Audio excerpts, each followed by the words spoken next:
esto, es el lugar propicio para hablar de sus palabras, de su legado y sobre todo con destacadas personalidades como Monseñor y el rector Carlos Peña. Pero antes de que iniciemos esta conversación, que va a ser relativamente breve por la avanzada la hora, le voy a dar la palabra al autor, a Jaime Antunes, para que diga unas breves palabras respecto de su obra. Gracias. Muchas gracias, Francisca. Bueno, muy brevemente, palabras de agradecimiento a la universidad, al rector, Ediciones Musé, que se interesó por hacer este libro, a Monseñor, los amigos que nos acompañaban, a Carlos, el rector de la Diego Portal, que tuvo la idea de este libro, que yo lo digo en el comienzo, fue esto que se vino a hacer el libro. Así que es una cierta complicidad que ha habido en la escritura de esta página. Bueno, y a todos los presentes, especialmente a don Celestino, muy agradecido y muy honrado por su presencia aquí. Bueno, y si uno dice agradecer sobre todo, y ya ha sido expresado en las palabras que me han antecedido por parte del rector y del Monseñor, agradecer al protagonista. Hay que ver todo lo que nos dejó a través de los tantos años en que el mundo entero, creyentes y no creyentes, pudieron admirar su magisterio, sus palabras, su pensamiento. Cuando él renunció, varios jefes de gobierno dijeron, no necesariamente creyentes, qué lástima, no vamos a perder la posibilidad de oírlo con el gozo que teníamos. Hay que recordar, por ejemplo, cuando estuvo en el Parlamento, estuvo en Inglaterra 4 días, un viaje que se me sonaba difícil. Cuando nos fue a despedir, el primer ministro Cameron en Birmingham le dijo, Santidad, usted ha sentado a pensar a este país durante 4 días, lo que es una cosa notable, ¿no? Bueno, eso era Ratzinger. Y a él lo tuvimos aquí, sentado aquí mismo, al lado mío del estrado. Estaba el doctor Juan de Luriano, rector entonces, y aquí, como cardenal prefecto, pronunció una clase magistral que se tituló Una mirada teológica sobre la procreación. Eso fue hace casi exactamente 35 años atrás. Fue el 12 de julio del año 1988. Y yo, en lo poco que voy a decir, quiero referirme a lo profético de ese texto, que, digamos, está todo dicho, está toda su eclesiología y su cristología, porque todo el pensamiento de él partía siempre de lo cristológico y lo eclesiológico. Podría llamar la atención en la primera entrevista que dio para el diario El Mercurio, cuando aquí ardía Troya, digamos, dijo, el centro de todos los problemas son problemas cristológicos y eclesiológicos, porque de ahí partía su pensamiento, justamente era todo lo contrario, es decir, lo que nos advirtió en su posición el rector Peña. En él era vida, era vida, y su pensamiento tan lúcido y tan brillante. Y entonces hay una cosa que yo quiero recordar que dijo él aquí, muy brevemente, porque dijo lo siguiente, sentado aquí: el logos ha generado al logos, logo con mayúscula, el logo que es lo que en el principio era el logos, dice el Evangelio de San Juan. El logos ha generado al logos, con minúscula, la razón, y le ha creado un espacio, únicamente presuponiendo la originaria e íntima racionalidad del mundo y su origen a partir de la razón, con mayúscula, el logos, que ha generado este logos. La razón humana podría llegar a interrogarse sobre la racionalidad del mundo en sus aspectos particulares y su globalidad. Y luego sigue diciendo que donde la racionalidad se admite únicamente en aspectos particulares, Mientras se le niega en la totalidad y como fundamento, entonces se disuelve y se fragmenta. Este tema, que es una constante en el desarrollo del pensamiento suyo, y está muy bien explicado en el posfacio de don Carlos Peña. Yo recomiendo leer ese posfacio con calma porque elucida bien este problema.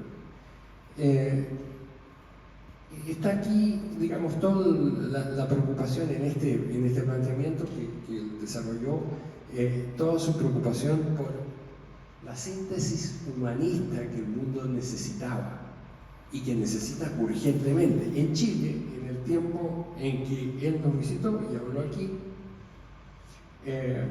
se hacía presente muy ostensiblemente entre nosotros una cultura cristiana que todavía tenía voz y presencia pública, y a su parte una cultura ilustrada.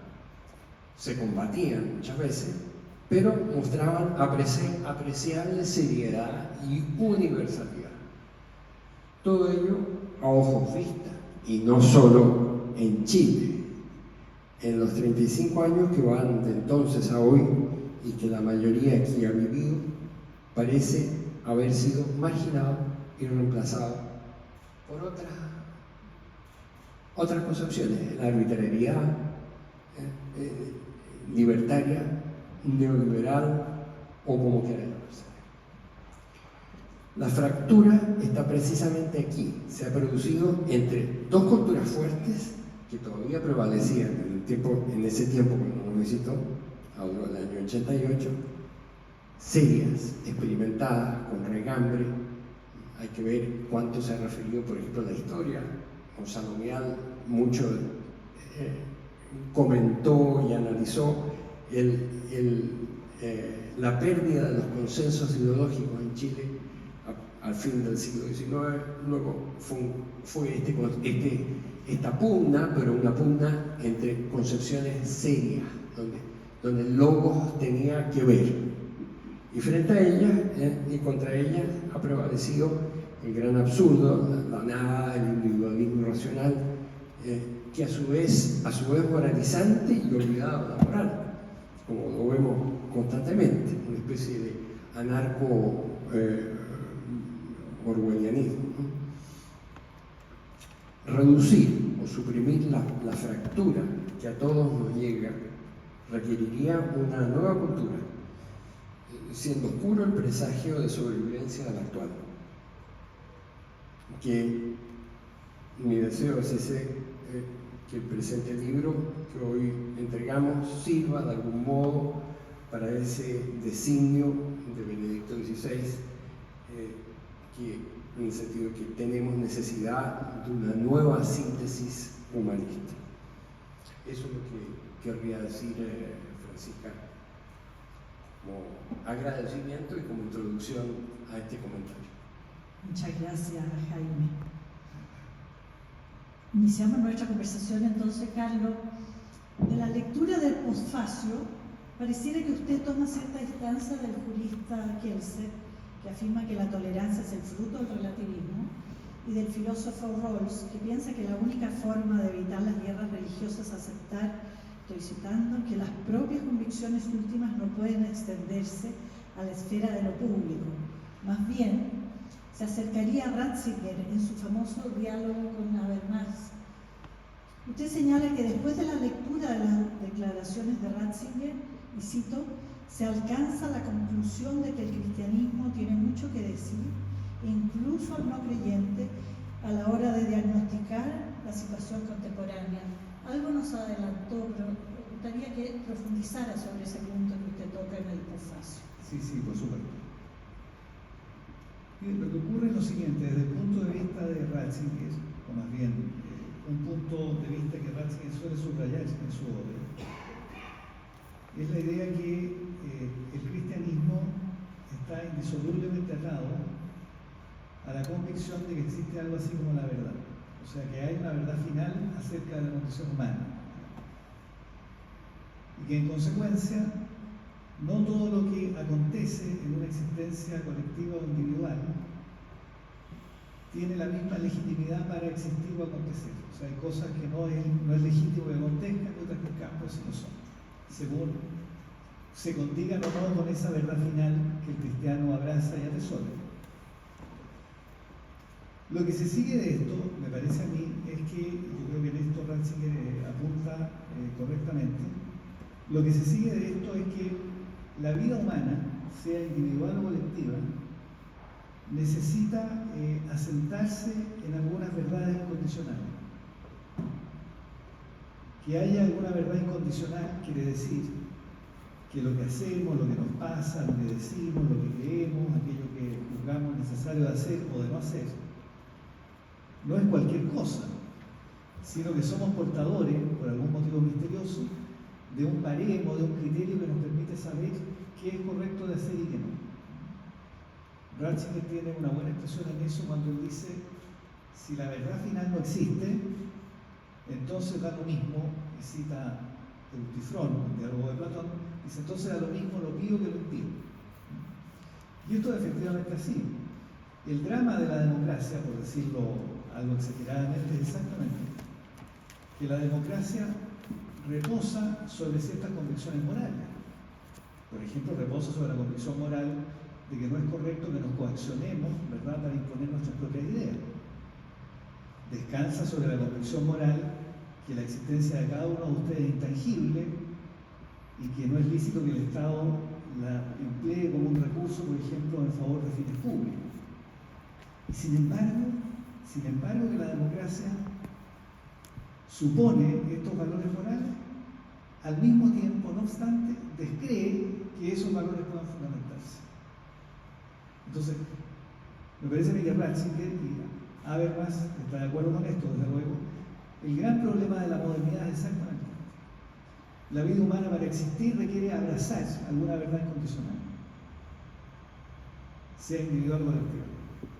Y la democracia, en consecuencia, no puede prescindir de esas verdades incondicionales. Sin embargo, niega que sean incondicionales. Se advierte la contradicción, ¿verdad? Por ejemplo, la democracia cree en los derechos humanos, evidentemente. Pero al mismo tiempo, la democracia sugiere o sostiene que no hay ninguna manera de fundamentar racionalmente los derechos humanos.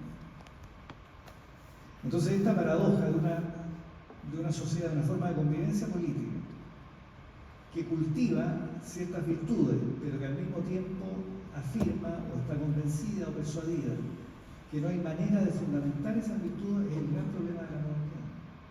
Y yo creo que ese problema de la modernidad, que ha sido 1000 veces estudiado, desde luego, está brillantemente expuesto en la obra de Ratzinger. Ratzinger ha insistido permanentemente en esto.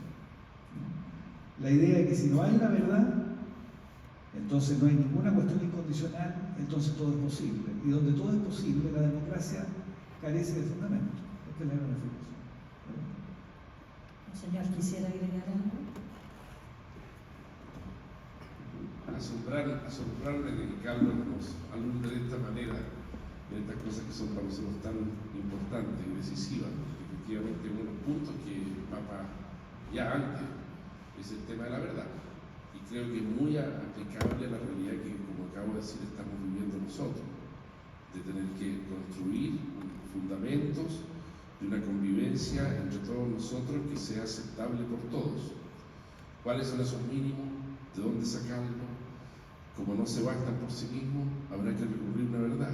Y la verdad de nuestra nación, la nación cristiana, la encontramos en el Dios escondido que tenemos que hacer aparecer. Ya que estamos, Monseñor, hablando de nuestra realidad, Sí. la crisis de confianza institucional que afecta al país también ha tocado a la Iglesia Católica y se ha ido representando una fuerte caída en quienes se declaran católicos, gran aumento en la increencia, especialmente entre los jóvenes, baja participación sacramental. Lo leíamos en el texto, ¿no es cierto?, la relegación de Dios al ámbito, reducido únicamente al ámbito íntimo y privado, marginado a la conciencia pública, son signos negativos, nos dice el Benedicto XVI. ¿Por qué la Iglesia ha perdido esa voz protagonista de un tiempo? ¿Cómo recuperarla? ¿Cuál cree usted que debe ser ese rol en estos momentos de debate público tan marcado sobre cuestiones fundamentales? Fíjese que yo vengo de una diócesis que la cual voy a cumplir 20 años, que incluye las zonas más difíciles del sur de Santiago, la población del Castillo, por ejemplo. Hay un pasaje que se llama Estrecho de Magallanes, que tal como el Estrecho de Magallanes no se puede pasar por él, porque no se llega al otro lado, a menos que uno sea conocido.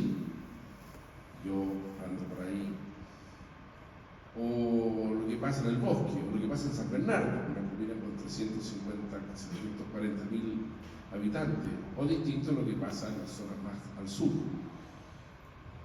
Mi percepción es que no en todas partes la credibilidad se ha perdido de la misma manera.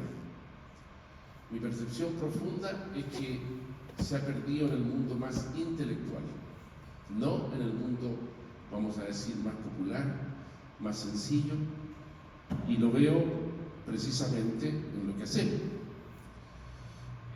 Por ejemplo, en la actividad pastoral de una diócesis con la que me corresponde a mí dirigir o guiar, y lo veo en que me tengo que sentar el domingo a confesar en la catedral de las 10 hasta las 12, y después antes había otro, y después de mí durante la misa 12 hay otro, y esto todos los domingos, y lo veo en que se han ordenado 6 diáconos.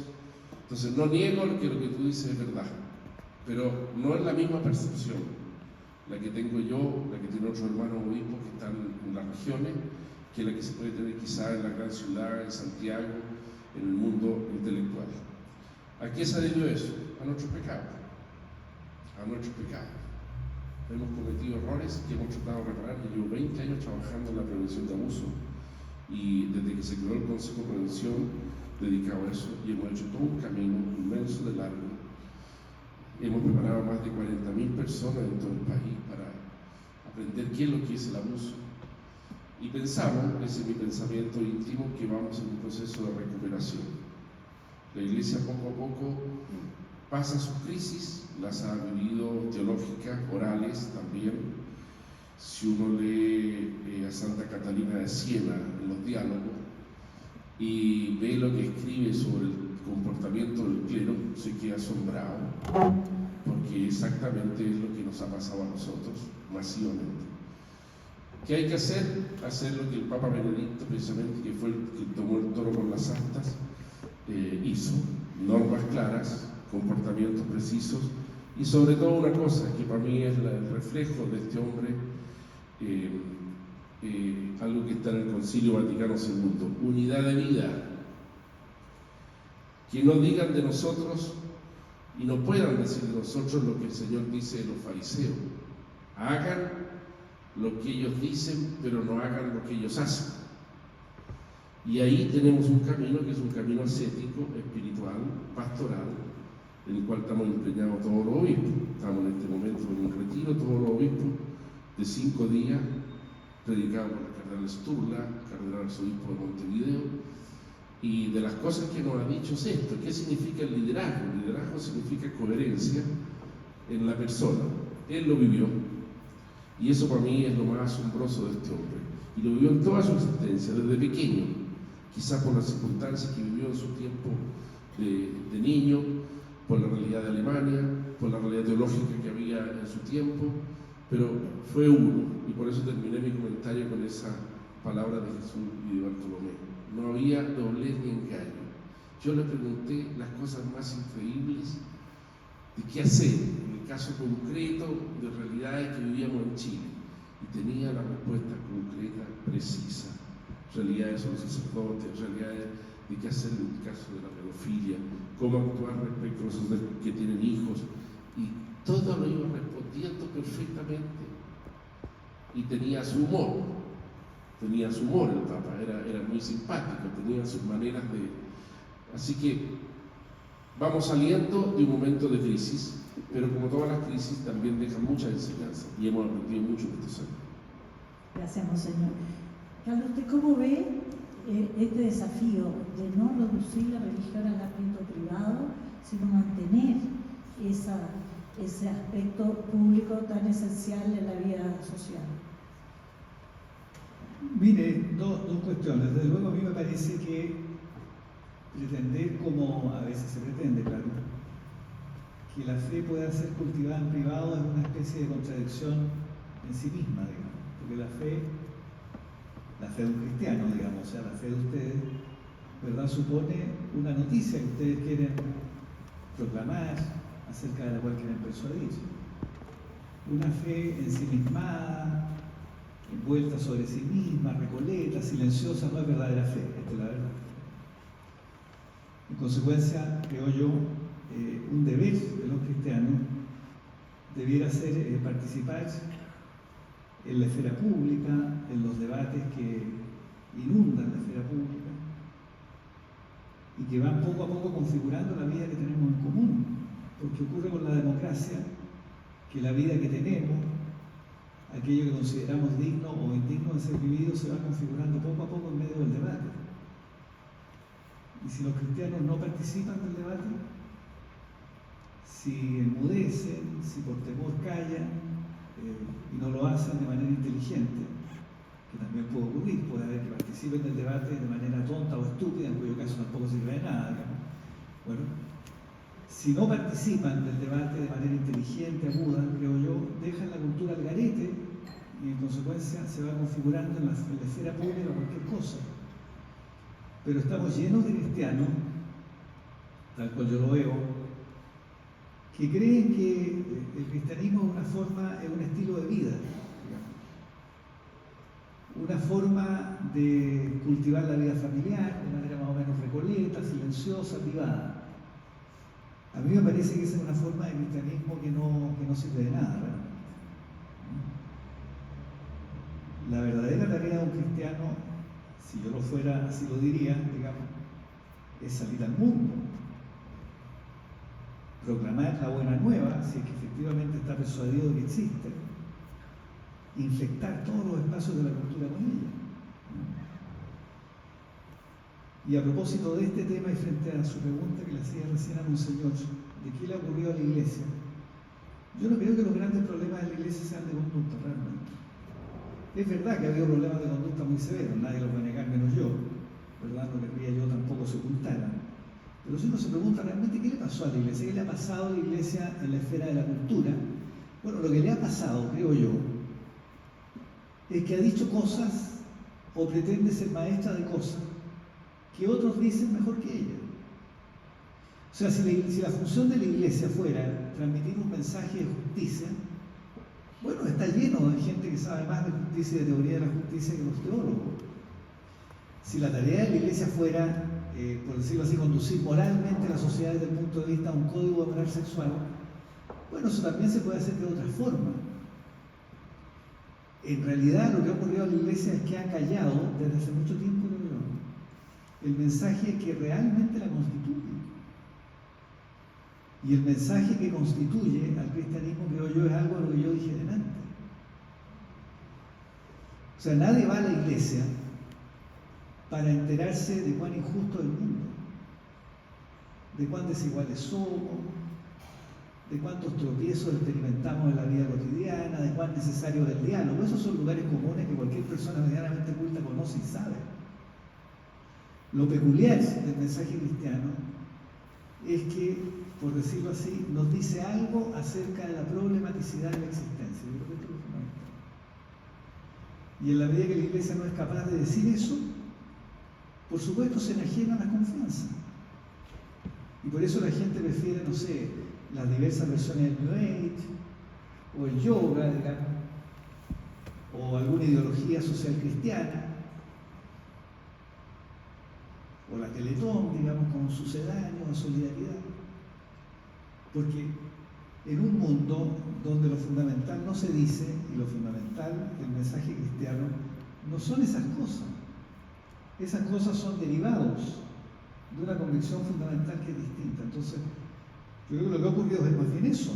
Es una iglesia que se ha retraído en aquello que le es más propio. Siempre en la iglesia va a haber abuso, como en todas las esferas de la condición humana, esto es evidente, no sobra decirlo. Pero lo fundamental, ¿verdad? Lo que uno espera de una convicción tan notable como la del cristianismo. Lo que uno espera es que, bueno, proclame el mensaje en el que cree. Piensen ustedes que el cristianismo aparece en el mundo, originalmente, digamos, en aquello que los historiadores de la religión llaman la diferencia mosaica. Básicamente porque Moisés es el primero que en el mundo antiguo se para y dice, no es cierto que haya varios dioses, hay un solo Dios verdadero, el resto son todos falsos. De ahí viene aquello lo que ustedes creen. Entonces, una confesión que digamos que no recupera esa convicción y que no atinge con su discurso, con su palabra a la cuestión fundamental de la existencia, bueno, le pasa lo que le está pasando al cristianismo. Si uno fuera joven, uno ya desgraciadamente no lo es, pero si uno fuera joven, ¿verdad? Y estuviera atribulado por la existencia, bueno, va a un psicoanalista, digamos, hace deporte, pasea, ¿verdad?, para escapar de la angustia. Pero nada de eso sirve para la verdadera angustia, que es la problematicidad de la existencia que delante veíamos. Que la advierte, piensen ustedes, una atea como Simón de Beauvoir. Simón de Beauvoir al final de su vida dice eso. Bueno, de pronto descubro que las cosas que me emocionaban, aquello en lo que puse toda mi existencia, los libros que escribí, el jardín que recuerdo con mi madre, dice que me emocionaba hasta las lágrimas. Bueno, ahora que me voy a morir descubro que no servía de nada. Este es el problema. Entonces, una convicción que no apunta a eso, pastores que no son capaces de centrar en eso su discurso, sin perjuicio, digo, de hablar de todo lo demás, pero esto es lo fundamental, bueno, sirve bastante poco realmente. Gracias. No sé, George, si quiere antes de que se con una No, palabra. estoy de acuerdo con Carla. Un nuevo ardor, una nueva fuerza. ¿Cómo mostrar al Señor, a Jesús, en este mundo actual? Quizás estoy de acuerdo contigo absolutamente en que ha habido una retracción en el mundo de la cultura y que este hombre, de alguna manera, como que nos mostró que es posible. Yo estimo que en este momento estamos en un reestudio de muchas de las cosas que dijo el cardenal Ratzinger y el Papa Ratzinger, que efectivamente, por la manera en que dejó el pontificado, por un montón de cosas que hablan un poco ahí, pero que van a resurgir ahora, y que las hemos conversado aquí brevemente. Y creo que lo más importante es precisamente que tratemos de mostrar, porque es en otra parte del cristianismo muy, muy esencial, que somos cada uno de nosotros de alguna manera otros Cristos, ipse Cristo, el mismo Cristo. Y eso implica una cohesión interior, una cohesión, vamos a decir, un diálogo, confrontarse con este Dios personal, que es el tema esencial. En nuestra diócesis uno de los temas esenciales es la oración, uno de los pilares, la oración personal y la oración colectiva.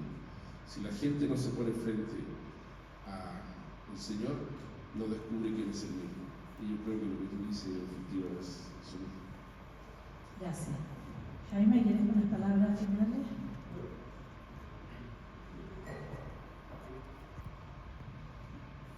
Una cosa que no hay que olvidar en relación a todo lo muy razonable y sabio que ha sido aquí dicho, es que el papel que tuvo Joseph Ratzinger, el joven sacerdote, luego perito teológico que asesor del cardenal Frings, en el concilio. Está documentado cuánto peso tuvo en su intervención en las comisiones, en los análisis. Y la verdad es que a uno le impresiona cuando lee la tesis doctoral de él, hecha a los 21 años, que ahí está implícito todo el concilio. Es esa idea que había una discusión entonces sobre la idea del cuerpo místico de Cristo, que si era el cuerpo de la Iglesia, si era una concepción más jurídica o era una concepción comunional, era que, digamos, pesó en el pensamiento de Ratzinger, a través del pensamiento de Ratzinger, del Bach y otros más, y que hacía esto, que decir que la Iglesia es Cristo. Y yo escuché en una ocasión una consideración de Carlos muy interesante sobre esto de la vergüenza de la cruz. Y entonces ponía énfasis en un hecho tan importante como es la transubstanciación. Es decir, los católicos si creen o no creen en la transubstanciación o cuán presente la tienen. Pues esos son todos hechos que vino a renovar la doctrina del concilio, en la cual participó muy fuertemente el protagonista de esta asamblea que tenemos aquí, los Ratzinger, luego Benedicto XVI, y haciendo presente, digamos, por ejemplo, en el caso de la transubstanciación, que no es solo que comemos el cuerpo, sino que nos transformamos en lo que comemos, que es una cosa simplemente que cambia el mundo, ¿no es cierto? O sea, y la realidad de la Iglesia es eso. Y entonces, bueno, yo quisiera, nada más termino con esto. En una ocasión aquí, como director de Humanitas, vino el arzobispo de Madrid, un país que ha sufrido, España, tantas transformaciones y tan polémicas. Y un día, entonces, al margen de la entrevista, vamos a cerrar porque le pregunté yo, al cardenal Rocco Varela, ¿cómo es esto que ustedes pueden sacar 2 millones de personas a la calle en Madrid y mientras tanto sale 1 millón en Barcelona y después no pasa nada? ¿Saben? Yo lo voy a decir en privado. Es que se dan cuenta que no hay una concepción verdadera de qué es lo que vivimos. Entonces se puede pasar por delante. En el fondo aquí está la cuestión de la cultura. Es decir, la transformación que ha habido y que vivimos hoy día, la gran confusión de arbitrariedad, de libertarismo y de fractura, proviene de que todos los elementos que daban una concepción, a la cultura cristiana, la convicción profunda de qué era eso que teníamos, se ve descafeinada, como dice Kant. Y por otro lado también, y casi como consecuencia y paralelo, la propia cultura ilustrada, que es hija de esa cultura o hermana de ella, se ve debilitada. Y por tanto las razones son light. Y lo que prevalece entonces es esta gran confusión en la cual es muy difícil el mentado diálogo, los mentados acuerdos. Se hace muy difícil porque no están los elementos que nos pueden reunir. Aquel que es por excelencia todo, digamos, es la conciencia del verbo. Bien, eso digo yo para terminar y muy agradecido. Gracias Jaime, gracias Monseñor, gracias Carlos y gracias a usted por su asistencia. El libro lo pueden encontrar a las